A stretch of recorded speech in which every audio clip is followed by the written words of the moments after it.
Hello there, Internet. It's your boy. Alright, I'm never gonna do that again. I thought about switching the intro a little bit, but I'm gonna keep it as it is. That sounds so bad. Anyways, welcome. I got another video for you guys today, and today we're gonna play some more Parhelion, the motherfucking second. I don't know why he's the second. I think he had like a daddy spaceship or something. Like, I'm not really a lore expert, but we are going to play this deck nonetheless. It is a banned ramp list. I showcased it on the channel, you know, really recently. Basically like 3 videos ago. So if you want to see an actual deck tech on this bad boy, you can check that video out as I ramble a little bit about, you know, the nature of this deck, why I chose the cards that I chose, and how it plays out and how it wins. But basically, we ramp into big dudes like Nissa and motherfucking Parhelion, and we try to win with a ship filled with angels that a raptor can hop on and pilot, apparently.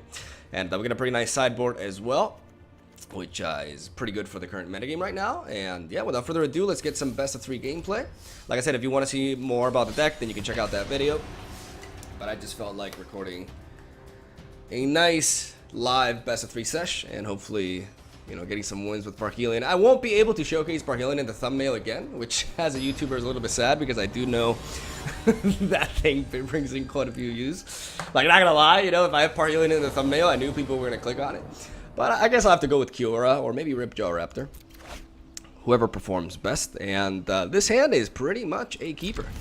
It's the pure definition of a keeper. Like, we have a turn 1 elf, turn 2 different elf, and we have potentially a turn 3 Nissa with this. We may be facing some sort of a mirror match here. Let's drop this. Let's play the Paradise Ring.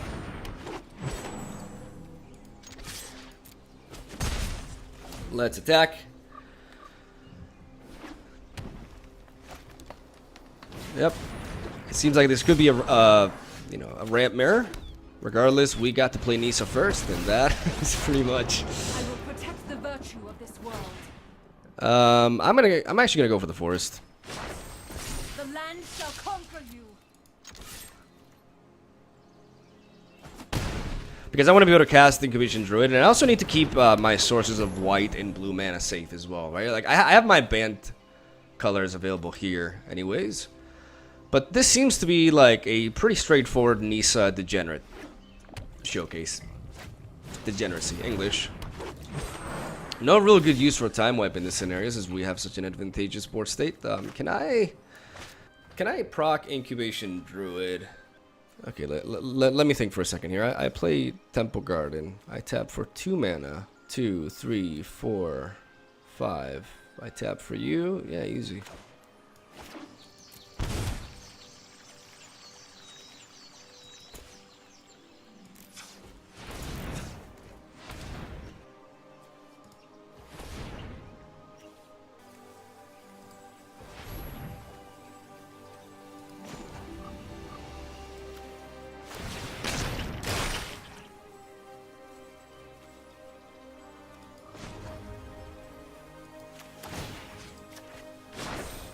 Rise, my elemental friend.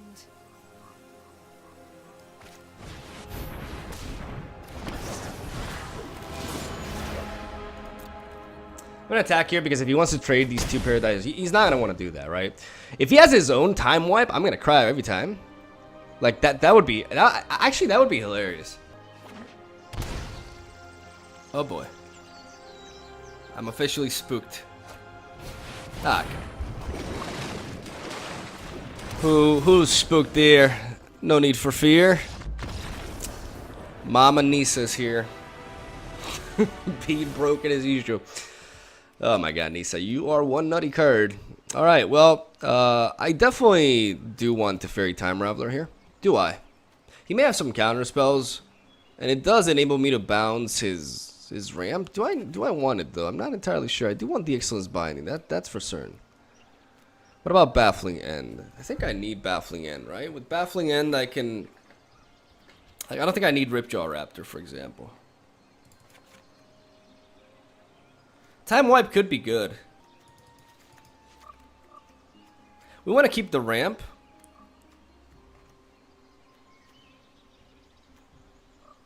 We also want stuff like Parhelion. We want to be greedy in this matchup because they're a band, which means they don't have Cry the Carnarium. They don't have a Goblin Chain Whirler, therefore they can't really punish our ramp in any sort of way. Well, there's ways they can punish it, but not nearly as well as other, decks. So I'm gonna keep. How do we do this? I can potentially. I guess I can drop it down to 2 Baffling Ends and potentially take out. I'm gonna take out 1 J-Led range. Let's go with this.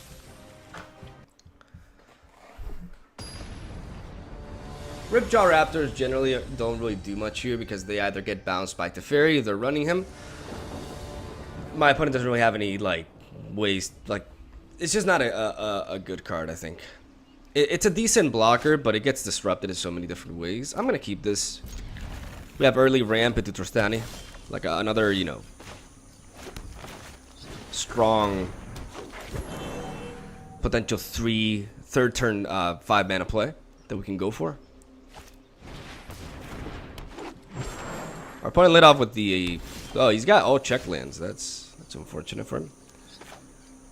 I do not want to trade these Land of our Elves, so I'm actually going to not take any damage with this shock land. I'm going to take this approach instead, and then I'm going to go Trostani Discordant. He's got all the ramp himself. I wouldn't mind a time wipe here, honestly. I wouldn't be against it.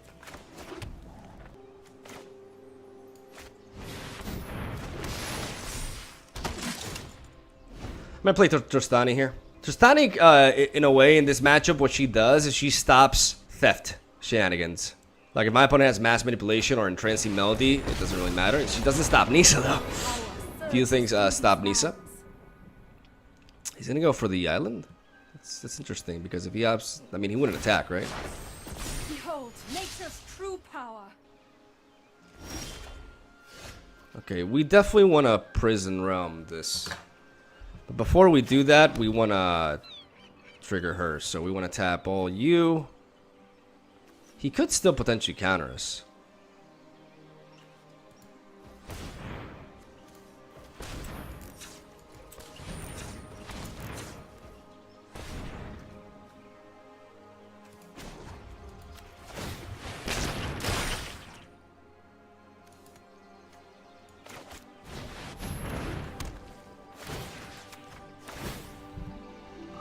I'll get rid of that. My strength fades. And we'll keep it like this. I want to go greedy because this way. How much mana does he have? He has a total of 6 mana, right? 6 mana. Okay, that's manageable. We can't do crazy shit here. And if he tries to steal something from me, like I said, Trostani counters that. The fact that Trostani stops, mass manipulation shenanigans is so fucking great. He tapped the mana for that. That's he paid the price for that. I wonder. It's because he wants to enable the this, right? It has to be because of this. I kind of want to play Akatra. Not in a particular rush, am I? Okay, that could be a Frilled Mystic. All right. Fair play.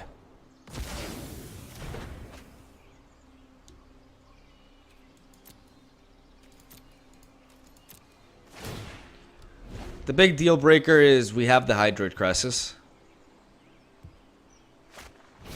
That's what I'm going to build up for the most. If I draw into Time Wipe, I'll still go for it.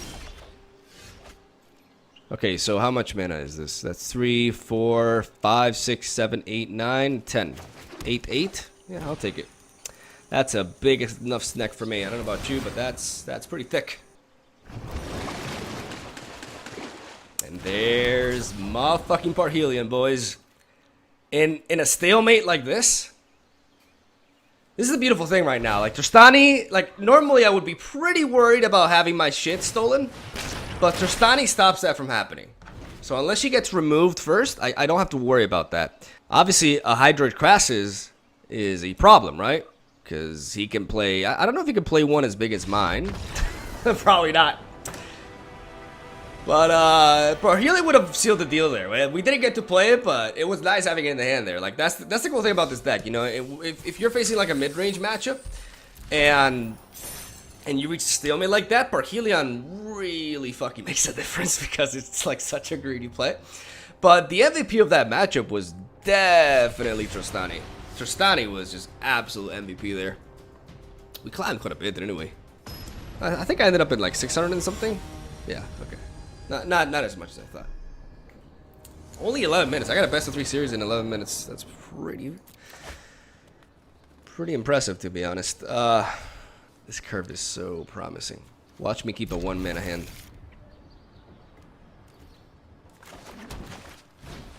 Watch me face mono red, get turn 1 shocked, and just cry.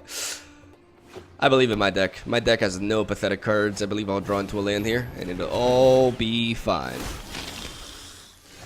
Well, like the reason I kept this hand is because I can actually still play out this curve.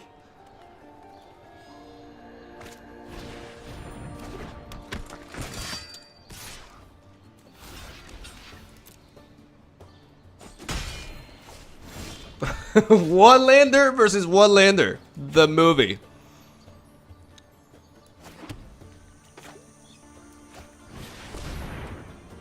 Right, we're gonna go Kiora. My pets are hungry, and you look like lunch. And I'm gonna keep it as it is. I could untap the elf, but I don't really see a need to. Next turn we can Akatra. And if we Akatra on this dude,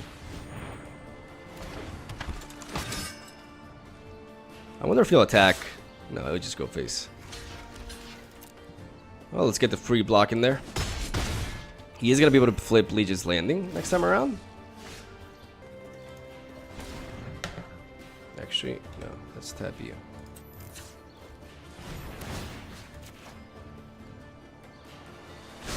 Let's get moving.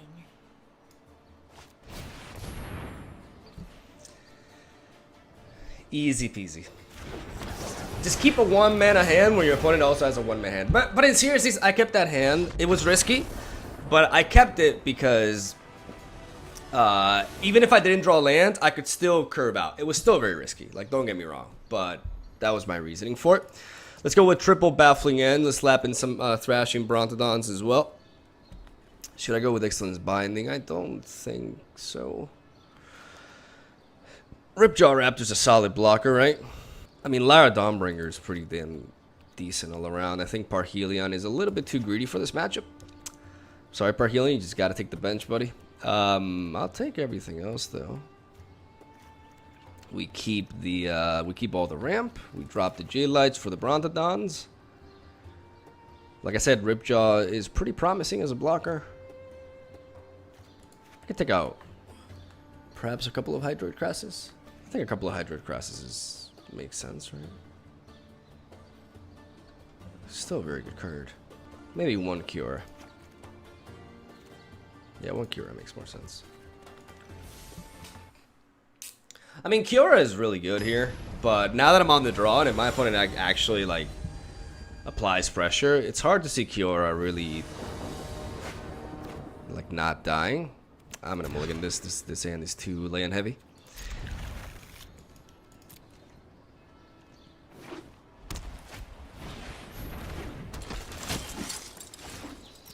Alright, so we do have ramp with Incubation Druid, but obviously my hand is like 5 drops. And 5 drop and 5 drop. I was gonna make the movie joke again, but I I opted not to. It's basically pretty bad. So I need to find mana sources here. Otherwise, I'm pretty screwed. I'll still take a hand like this over the other one any day, because the other one is just like 2 sources of ramp and then a bunch of lands. That just goes wrong so easily. Atomic. Oh, and a Loxodon. That's tough. If I can't curve out here, we are most definitely in trouble. Okay, that's good. That's good. Brontodon here is a decent blocker. That's 5, 6, 7, 8. He can easily proc this, so I may have to go for the Baffling End instead. On the Law Rune Enforcer, actually.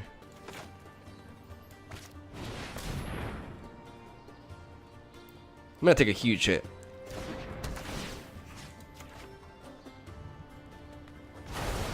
But technically I can block this, so I take a total of 10 damage, right? I take 10 damage. If I draw into a land, I can play Lyra Dawnbringer. If my opponent has no answer, I am here to aid in the assault. I believe. then I may just be dead anyways.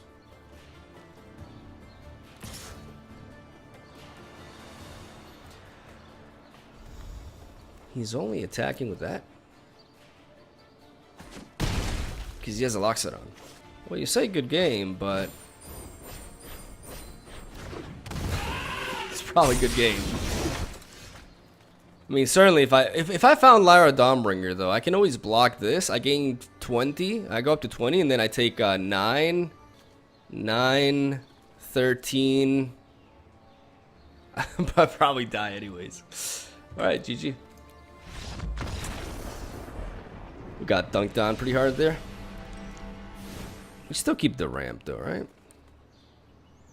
I think we still keep it as it is. Maybe we need to lower our curve a little bit.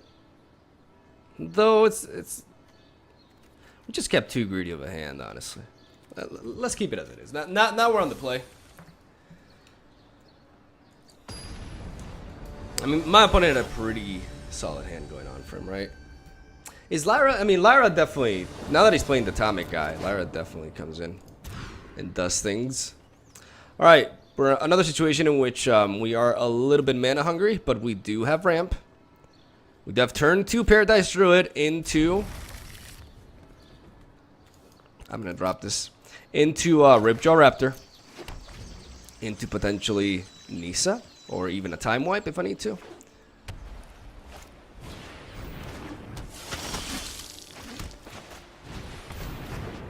That's if I find a land, of course. That's why I had to drop Kiora down, because I want to guarantee, or at least enhance my chances of being able to pull that off.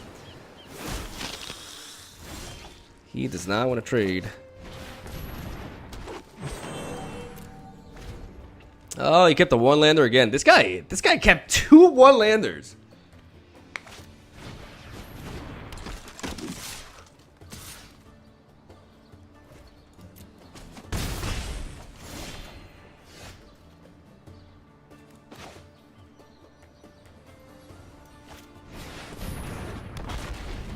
I'm gonna drop a Ripjaw Raptor here.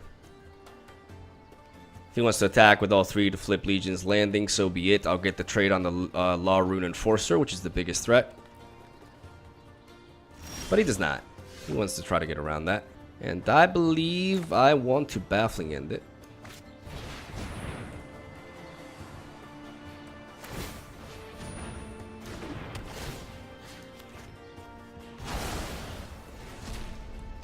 While being able to drop the Paradise Druid as well. And getting into a scenario where we lock the Legion's landing from flipping again. He does find his land. I don't really care too much about Avanto. We'll try to be aggressive here. We'll take the hit. It's fine. Our plan is very simple, ladies and gentlemen. Our plan is to Nisa into huge big boy Crassus.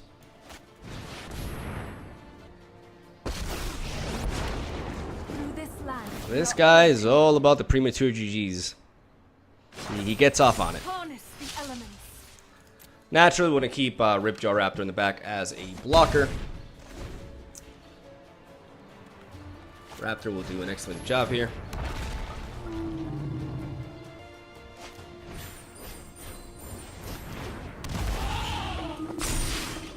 Okay. What do we do now? What do we do now? How do I reach these kids? Just go Akatra, right?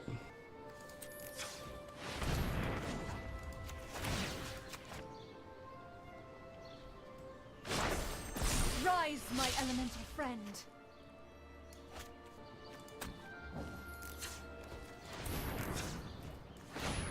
Why would you not?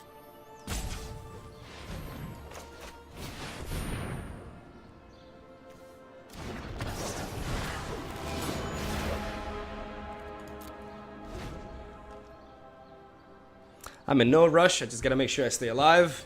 I got good blockers. I can play Trostani Discordant afterwards. Once I play Trostani, we get going.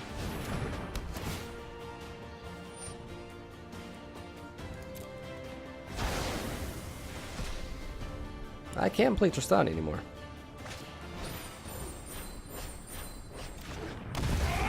Yikes. I can't time wipe either.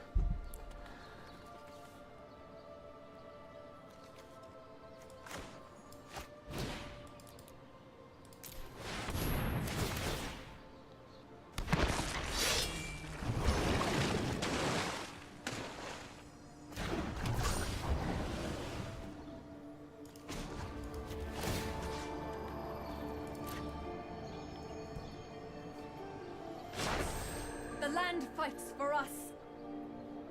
He's all tapped out, which means I can definitely just attack with this.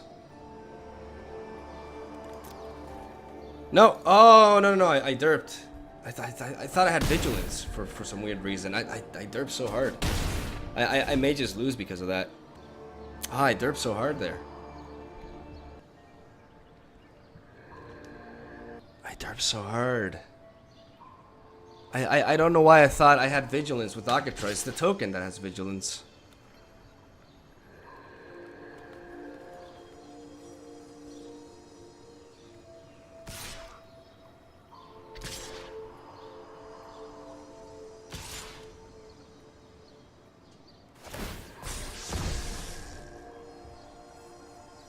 Okay, so this one's going face, and these three are attacking Nisa. So I gotta block one of them naturally.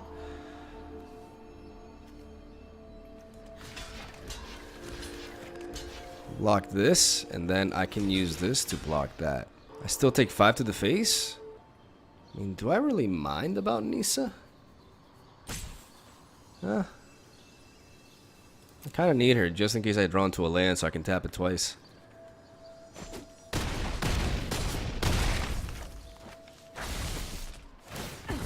Try my patience.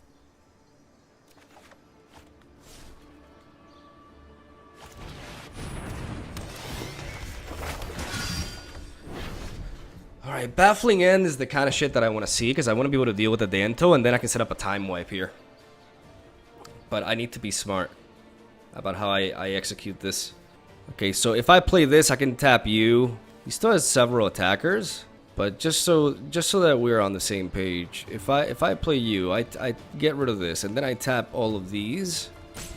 No, I would just have to tap this once and 2 of these. I would keep 1. I would be able to play this, which gives me 3 bodies to block. 1, 2, and 3. And then I have, yeah, this should be enough. Okay, so we're gonna do this.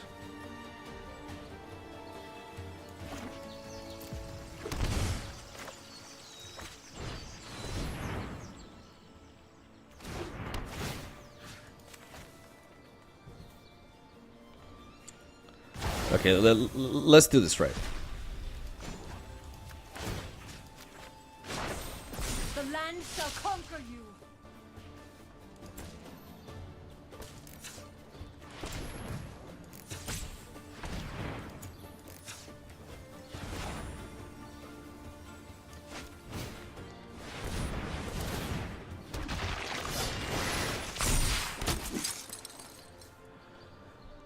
Alright, oops indeed. Let's attack with this. Because this time I'm not going to fuck it up. This time I know I have vigilance. Beautiful.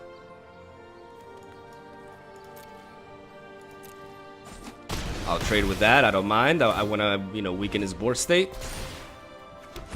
He wants to 2-shot me now with the Sky. Like, that's his best shot. 2-shotting me with the Sky Marcher Aspirant. That's his best. But we have, you know, Omai Woshinda Crassus here to, you know, spoil those plans.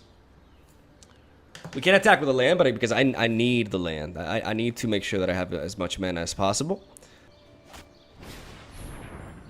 If he's smart, he targets the Sky Marcher. He targeted the, this? Sky Marcher's his win con here at this point. Don't know if I understand that. This is getting pretty intense from, you know, premature GG guy right here. Thanks to Paradise Druid, though, I can cast anything I want. Because I'm like, dude, I have like so little lands here. I will defend the weak at every opportunity. Lifelink? Lend you my Lifelink. strength. The question is, will he go face and put me on a 2-turn clock? Which may be his best chance to win? Yeah, instead of attacking Nisa. I agree with that.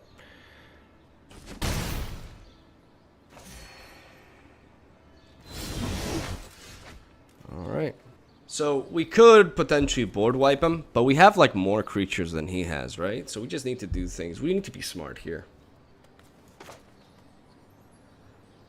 Okay, so if I untap you, I pay...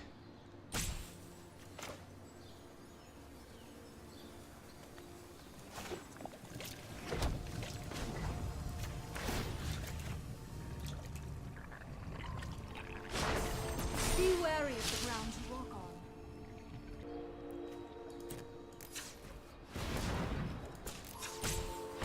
So that's 4 mana.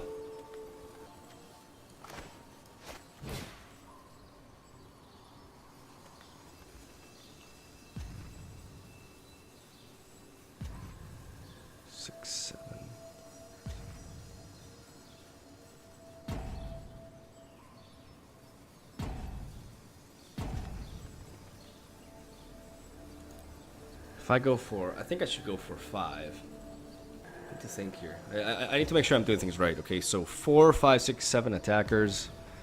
Yeah, I need to go for 5.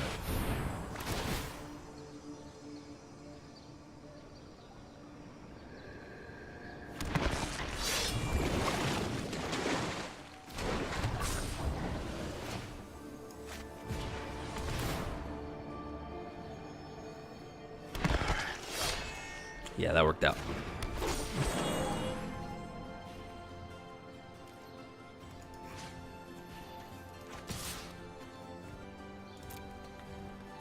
I'm gonna attack with the Vigilance Zombie here.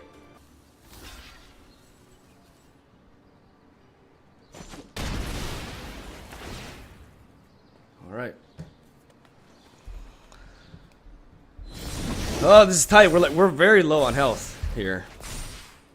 And the problem is our Hydroid Crassus is vulnerable. But fortunately, he could still have a Conclave Tribunal, but it doesn't seem to have it. And he's still stuck in main phase because he has the Dauntless Bodyguard, which he can proc whenever. That doesn't mean he has like a Conclave Tribunal in his hand, but it seems like he may have it. He's probably counting here. It's super intense. Okay, he doesn't have it. Okay. Alright. Shit, my pants here. Okay, so I can't really afford to time wipe here, even though I would technically wipe his board.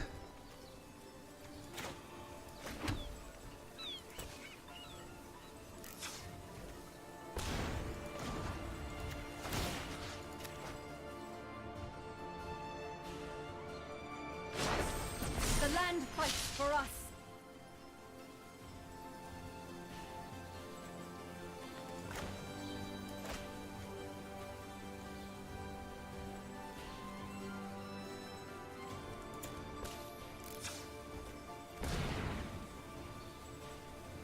Okay, so I'm gonna have to go.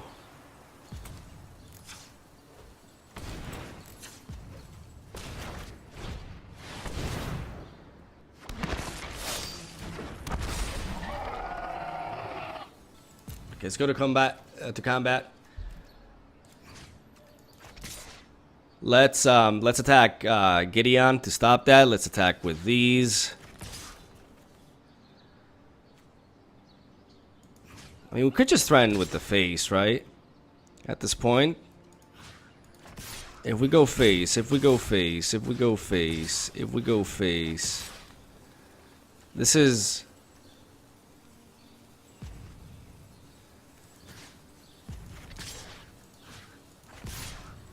Attack with these as well. Bruh, I'm just attacking with everything. I'm not even overthinking this. I'm attacking Gideon. I honestly, I don't even think I should attack. I should just go face with everything because I'm forcing blocks here, but I do want to heal. Like, I'm attacking with these two because I want to heal in case case something goes wrong here. And I'm pretty sure this makes no sense, right? But I want to heal in case, you know, just so I don't die to like a Sky Marcher Aspirant. I don't really have use for these things anyways. And the thing is, like, by attacking with all these lands, like this, I am threatening lethal right now. I should probably have attacked with this as well, honestly, instead of attacking Gideon. That's just kind of like, it's a very defensive stance, which makes no sense. Okay, he trades those two. You can sacrifice this to use the 4/4 Vampire as a free blocker.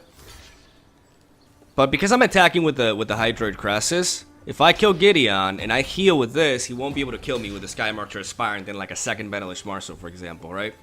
Like, that's the idea.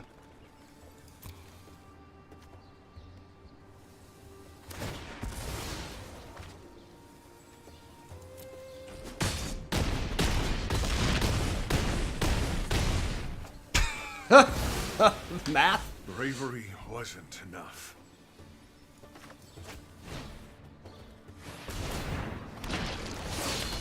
He was dead there for a second. That's funny. Like, he was actually dead there. So, see, because I honestly, like, I should have attacked. Didn't he have like one? Yeah, he had one free blocker. I did my math wrong. Like, for anybody. Yeah, see, that's what I'm talking about, though. See, that's what was in my head, basically.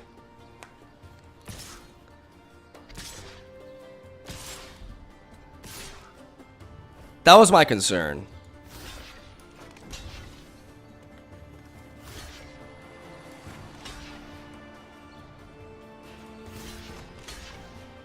They're all blocked, right? Yeah.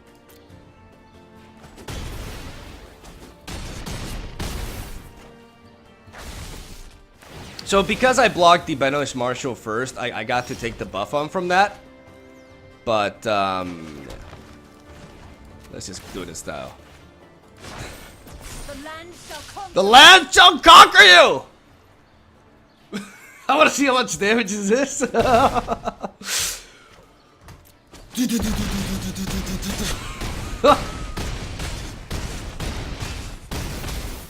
And on that day,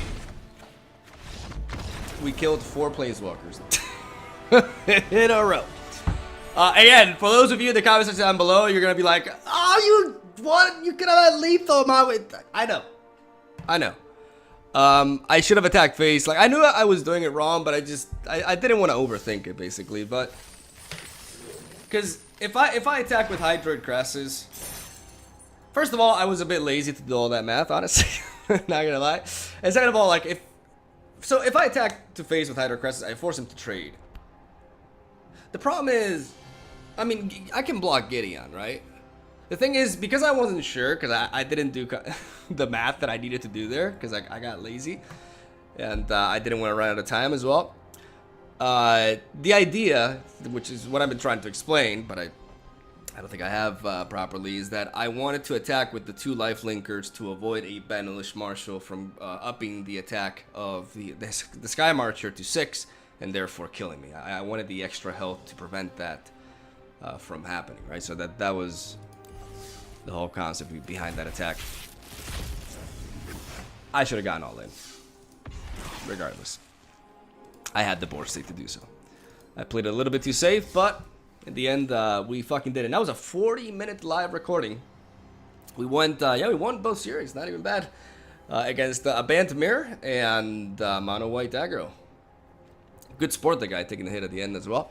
So yeah, thank you guys for watching. Leave a like for no Perhelion this time around. I guess I'll have my boy Raptor in the thumbnail. Why not? And yeah, hope you enjoyed the video. Have a soul day. Thank you for watching. Subscribe for more daily MTG content, and I will stop talking.